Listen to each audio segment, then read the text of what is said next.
Hey guys, Anthony 4x4 Diesel. We've got the Hilux here, we've got the scan tool hooked up, and we're gonna I'd like to share some information with you that I've learned, or perhaps got better at, and I suppose fine-tuned a little bit. So some information in relation to transmission temps, transmission gear shifts, maybe a little bit of scan gauge info, getting the trans temp, which we got here on the scan tool, letting you know whether it's how accurate it is or not, what makes heat, what gears are going to lock the torque converter, and the overall whether you need a transmission cooler or not and where to get one, that type of thing. And again, I haven't made any plans, I make it up as I go.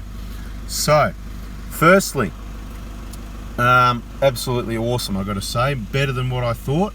For the start of the video, I just want to show you the transmission temp, so 81.8.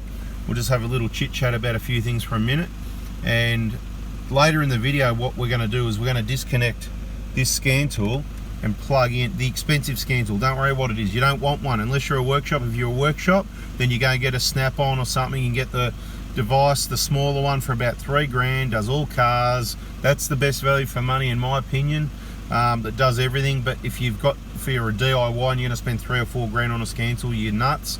You just get TechStream, you know, it's counterfeit software and put on your laptop, 40 bucks off eBay with a lead type thing, right? So, but that's separate info.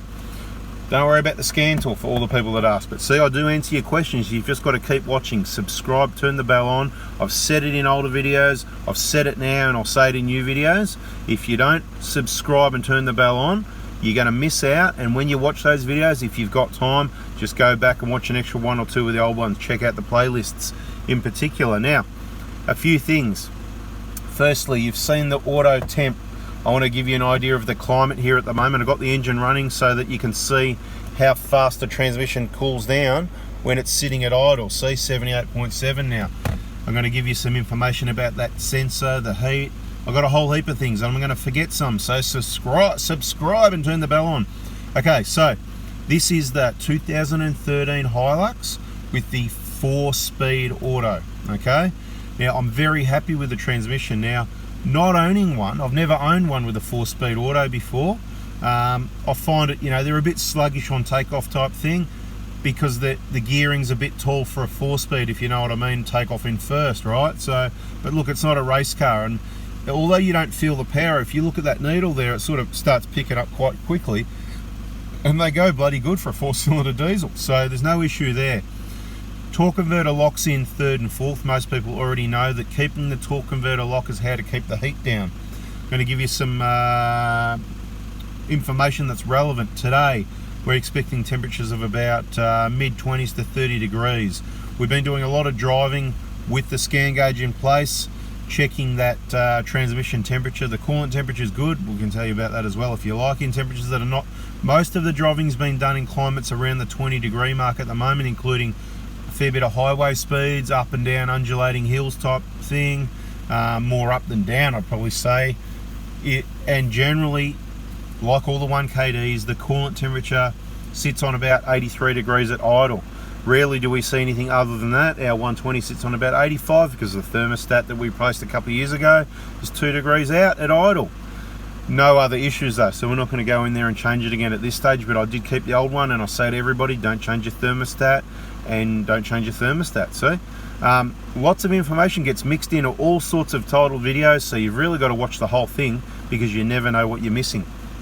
So driving in temperatures of about 20 degrees, what I've found is at 100 zones, the faster you go with these vehicles, the more fuel you use, the more work they do, and the more the transmission is likely to want to unlock the torque converter and kick down gears. The first thing that happens when you're cruising along at say 100, 110 and you're on about 2000 revs, again depending what engine in Prado or Hilux, what transmission, except not manuals, because manuals, it's whatever gear you put it in, that's what it stays in. Manuals are good for that. Manuals are good for off-roading, they're good for stall starts and stops, they're good for you know, engine braking coming down hills, stall stops and all that. For some old school people that know what I'm talking about, awesome. I love manuals for off-road. Autos make it easier for getting up those hills because they deliver power a bit more smoothly. I don't need that, but you know, it makes it a nicer, smoother drive, and it's easier for most people to drive autos up steep, rocky hills you can have better speed control. First is nice and slow in a manual, but it can provide a bit too much torque and wheel spin, so you just need to be careful with that. Often we use second, which means your speed's a bit quicker, which gives you less time to pick the best line and that sort of thing. So we're not talking full drive now, we're talking about transmission temp, but it's all important info, so sit tight. Now, on this 4-speed auto, the A340 or similar variants, there is one transmission temperature, which I forgot about. There's only one, you know. In the 750 I think there's two, maybe in some other transmissions there's 2 or 3 type thing, but in this one there's only one. It's not really the pan temp or the torque converter temp. It's a bit of a confusing one. That's why I'm going to try and explain it. So I was looking at the temps and I'm going, that's actually pretty cool. Is that right? That can't be right. I'm just going to show you the temp again quickly. Right, you can see it's down to 75. Right, when I pulled up it was on 85 when I started, maybe just before I started this video. It was on 85, which is quite high because that's stop-start driving I did just before I arrived back to base. So I see that it warms up. Generally it takes about 15 minutes to get about 60 degrees, which is what it does with most of these Protos Hiluxes on average driving in these autos. And they all vary quite differently, and that's why I do these videos, to try and show you what happens. The 2019 1GD that we're driving, that supposedly has more power and torque than this, that was nice and light, a GX, even stock standard, loved to unlock the torque converter in 6th and then back to 5th unlocked, and 4th you could keep it locked, but you know, what's the point of 5th and 6th? Let me use 5th and keep it locked, please. I know 6th is pretty useless, but anyway, I thought driving this and the way the revs are popping around, I thought, oh, this is very similar. This is actually quite similar to the, it's really bad, not so good. So I don't know what I said in other videos, but it's actually quite good, right? So that's the reason I threw the scan gauge in. I thought I'll check it out. And I see temperatures of quite commonly around 70 degrees, cruising highway speed, 69 again. My or your lucky number, 69. Lucky because, you know, it's just the transmission temp, always seems to be on about 69, you know, it'll go above and below. I was just driving now, okay, on the ring road. After it warmed up and I saw temperatures like 65, 70, I still saw it settle back to 60.6 quite consistently for a 20-minute trip on the ring road, in approximately just under 20 degrees temp. So these radiator setups, there's no transmission cooler. These radiator setups, they're there obviously to warm up the transmission temp. They don't want it running cold. That's why it goes through the cooling system, the radiator. But they do a really good job of cooling, and I'll give you some more information. So when we're at highway speeds, 100, 110, 115, that type thing, we often see temps, and it's manipulated by the torque converter, because it's what makes heat. And the transmission in this vehicle, the 4-speed, what you've got to understand is the torque converter makes the heat and it's dropping the oil on the sensor, so you can actually watch it when you're going up those hills at 100, 110 and the torque converter unlocks and the engine's revving away a bit, and you see the temp go 83, 85, 87, 89, 90, 93, and you'll see it go up really quickly. That's kind of like a false transmission temperature. Don't be bothered, don't worry about that, okay? It's not a bit, oh no, mine got to 100, mine got to 120. Well, I've got to be honest, I haven't seen this one go over 100. On the same roads and the same trips, I saw the 1GD get to the limit of about 117 before it must have taken its own action that must be programmed into the ECU of, hang on a minute, we've hit 117, I don't want to get hotter, what are we going to do? We're going to lock up that torque converter. So that's what I found the pattern was. 117 was about the limit on the 1GD, which is high, but it's a good limit to have, where the software, I believe, kicked in. I didn't spend the time to work out exactly what was going on, but it was a pattern that always, it would unlock, it'd go 102, 3, 4, 5, 6, all the way to 17, and then once it got to 17, you know, it could have been just coincidence hundreds of times that I was on the flat or going downhill, but why was it always around the 117 that it locked up and the temps came down, down, down, down? It might get to 105, 108, 112, 103. Once it got to a certain temperature, still above 100, the slightest undulation uphill again. Here we go again, she's unlocked and cooking.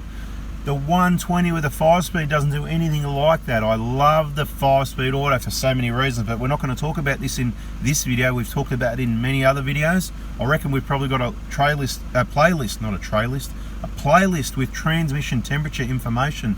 So check out that. If there's a playlist there saying it'll be called automatic transmission or something like that, right? Watch the videos. I suggest watch to the end, but if it's not the one that you wanted, just go to the next one. I don't know what order they're in. I haven't got unlimited time to do all these things for you guys. I do everything I can. I've got to let you know, Melbourne Cup Day in Melbourne, we're closed Monday, Tuesday, so I'll put this video out before then, if I remember, hopefully, so you know. Parts Day, you can try Monday, but be prepared to wait because we're closed for the long weekend. Doesn't mean we're going anywhere for the long weekend. We've actually got a day trip, if you're watching these videos, a day trip. It's posted in Oz Prado Crew. Keep an eye out on that. It's around the Mount Disappointment, King Lake area of Melbourne. That's a Melbourne-based trip. Anyone in Oz Prado Crew that says, hey, yep, as long as, you know, you get in there before I, you know, decide what the limit is. We're still working on the details of the trip, so, you know, I can't really tell you what the limit is till I know what we're doing. I'm still working on it, like this video. Okay, so, important. I don't believe you need a transmission cooler in this video. I'm just going to show you idle. If you're not sure about your transmission temp, there it is, AT oil from ECT. Down to 70 degrees, right? Down to 70 degrees. Let's have a look at some other readings while we're at it, because I know you're curious. Let's just have a quick, before I give you some more info. This could be quite a detailed video, it could be crazy. What am I doing? I'm going the wrong way, I need to go the other way. Up to the top, this is really important as well. Right, load reading on this vehicle, we quite often see it around 16, like most of them. Quite often we see it up around 18 and 20, so load can fluctuate. These are on those later injectors, so it's an indicator. Okay, there it is, coolant temp. See it bouncing between 80 and 384. What a coincidence. We already talked about that. Just going to quickly show you. Actually, I want to talk about just a quick one on map. See, it's on 94. Right, that's because the engine's running and you got a turbo. When you're driving, you're going to see about 100, right? But I just want to explain something else to you, right? These scheme gauges I've said in other videos, they're not accurate giving you the boost reading, so don't rely on it for map reading or PSI. You're going to see maximum about 12 PSI. These things boost to about 14, 15, right? Which is about, you're going to see up to about 200 kPa. Now, this is how good this auto is. It's all related. When I'm driving at 100, 110, and the torque converter's locked in 4th gear, right? I can, actually, this could be wrong. Let me refresh my memory. When I'm, let me give you a different one, because I need to do a bit more testing before I tell you that one. But driving in 3rd, here you go, torque converter lock in 3rd, 80 Ks. Quite often it uses less fuel than 4th, just like these other vehicles. The higher gears don't necessarily save you fuel all the time, so beware of that. The only way to know what fuel you're using is looking at this here, right? I'll show you again, another reading that's important that we're just going to quickly show you. See that injection volume there? It's telling me exactly what's being injected. So if I'm driving along and I'm on cruise control, flat ground, 80 Ks, and I constantly change between 3rd and 4th gear in this one, and I see 20 millimeters of fuel injection per, you know, thirds a second, whatever, doesn't matter what the measurement is. What matters is that number, is how much fuel is being injected right now. If I see 20 in 3rd and then I go into 4th and it says 28, and it's steady, and then I go back to 3rd, it goes back to 21, and it's steady, and I go back to 4th, and it's 28 or 32, and it's steady, and I do this for 10 minutes, and I see a consistent figure. It's using less fuel in 3rd than 4th, so beware of that. Do your own testing. Don't just do it for a minute or 5 minutes. Do a whole tank of fuel where you don't use the top gear unless you're at speeds of over 100, and even if you're going uphill at speeds over 100, look, do your own testing, guys. The scan tool, this thing here, tells you the truth. Not some trip computer up there or one of these. These do not tell you the truth. They're wrong. Okay, now some people are going to go, I use mine, it works pretty well. You're lucky. Okay, I've explained it in other videos. Now, another important part. So do you need a transmission cooler on a 4-speed auto? In my opinion, no you don't, because I've seen temperatures going up these hills, including towing trailers. I've never seen over 100 in this one. I see some really high temps that are getting flooded by the heat from the torque converter up in the 90s. And as soon as you back off, head down the hill, you're on the flat and that torque converter locks, those temperatures drop really fast. You're back into the low 90s, the 80s. I'm talking into the 80s within minutes. You're back into the 70s within 5 or 10 minutes. It's amazing. It's like there's an auto cooler there. That's how well it works. So you don't need an automatic transmission cooler on these 4-speeds, in my opinion. But it all depends on your own driving. If you're following my videos and you've learnt how to drive and look after the auto, then that's what you do, and you just change your oil every now and then, every 100,000 transmission flush, right? Something like that. Check the condition. If it's bad, you're not driving right. Drive right or change your oil more often, right? Just because you saw it go to 110, 120 once, or from the heat of the torque converter, that is not the pool.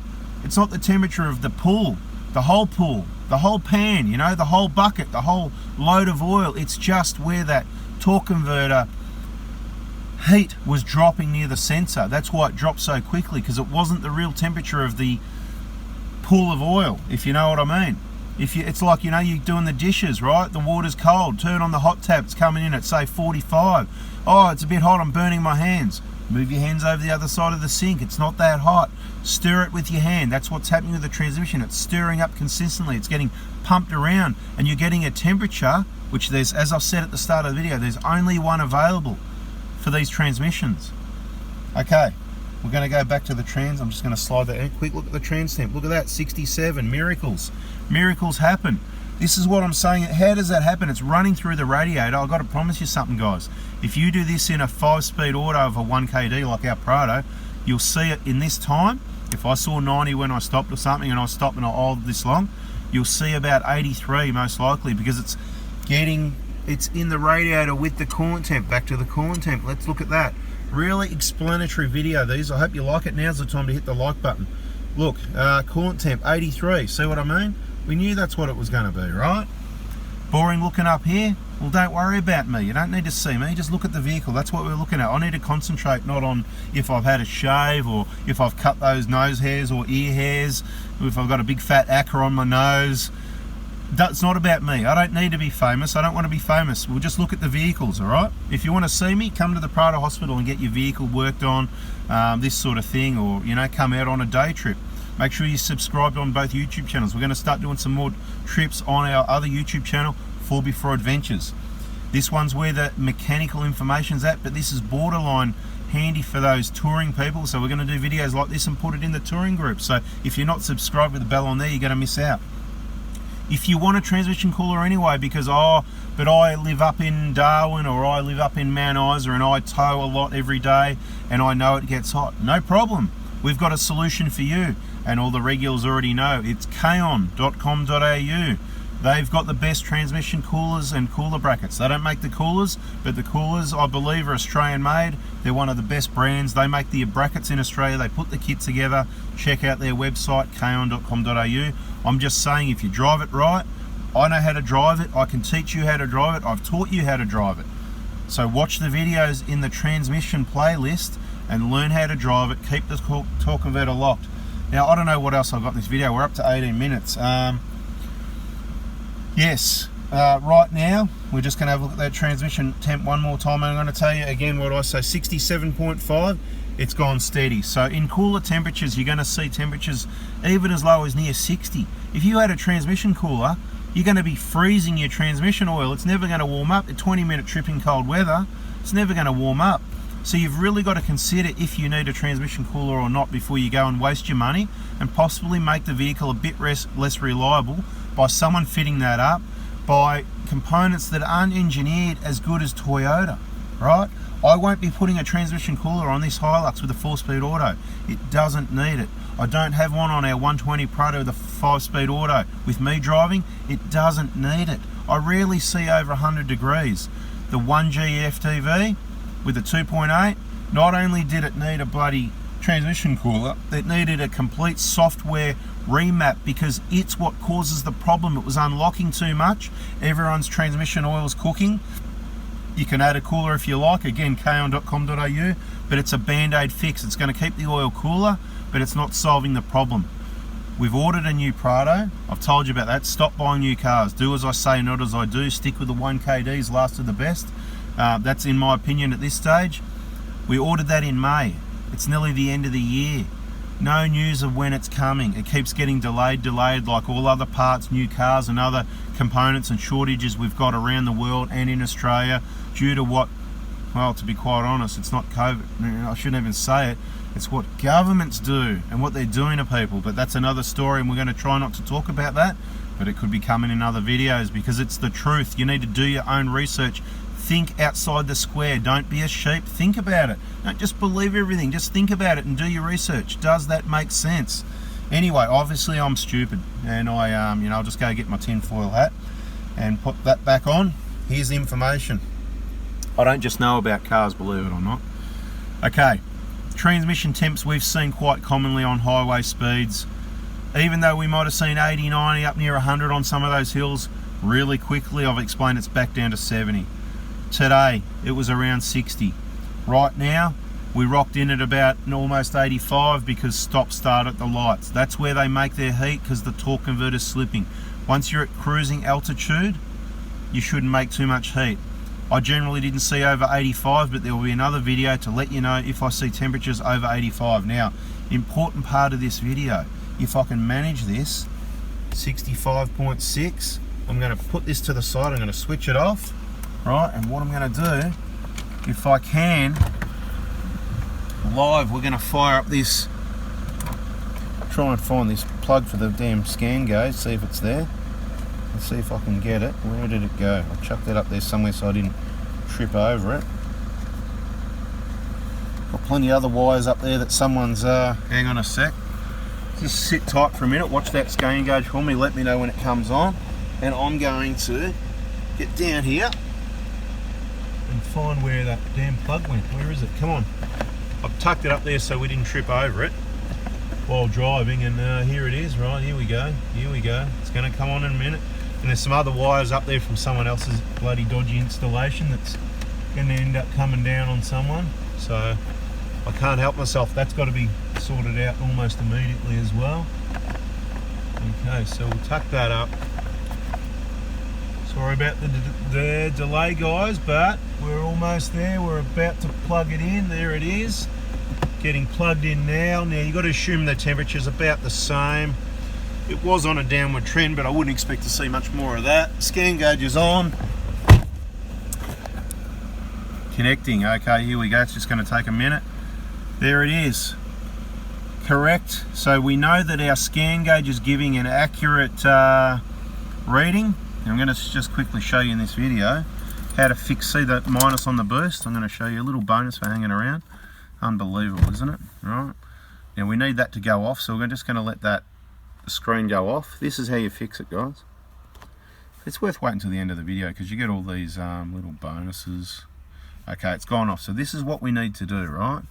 We need to start. I think we need to, hang on, no, we don't start the vehicle. Hang on, no, we need to, the best thing to do is fire up the scan gauge. I think we do that, and then it's got a zero. I think it might 0 or something. Or did I do this the wrong way around? I think I've forgotten how to do it, to be quite honest. I might be wasting your time. Maybe it needs to be off for a certain amount of time.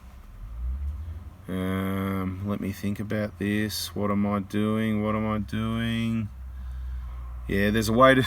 Oh no! You're going to have to put in the comments. I'm sure I've told people how to do this and now I've forgotten myself. What do you do? Yes. Oh, terrible. I think we better call it a video. I've got to go and work this out. This will be in another video. I'm sure I've posted it places. Bugger. I'm out here, guys. Please hit like if you liked it. Heaps of info there in there for you. Subscribe, turn the bell on, share the videos, check out the playlist and all that. Thanks for watching. See ya. Okay, so it didn't take long to figure out how to zero it. I just wanted to finish off by letting you know that. I quickly unplugged it. I'm not sure if you need to do that. I plugged it in, I fired it up, I turned the ignition to on just to keep it on, and then eventually the boost at zeroed, right? So in this case, it would be a matter of waiting till your engine starts, I think, probably, but so then you don't get it stuffed up, see? And you'll see a reading like, there you go, 0. So then when you start the car, you still get an inaccurate reading, but it's close, right? You know, it's going to be, you know, it's going to give you something. It's going to give you an indication. It's going to give you an indication. We're not getting a lot of boost there at idle, but that's all good. That's normal, right? No problem, don't worry about it. Just drive the car and you're going to see up to about 12 with one of these stupid gauges that I don't recommend. Thanks for watching, guys. See ya.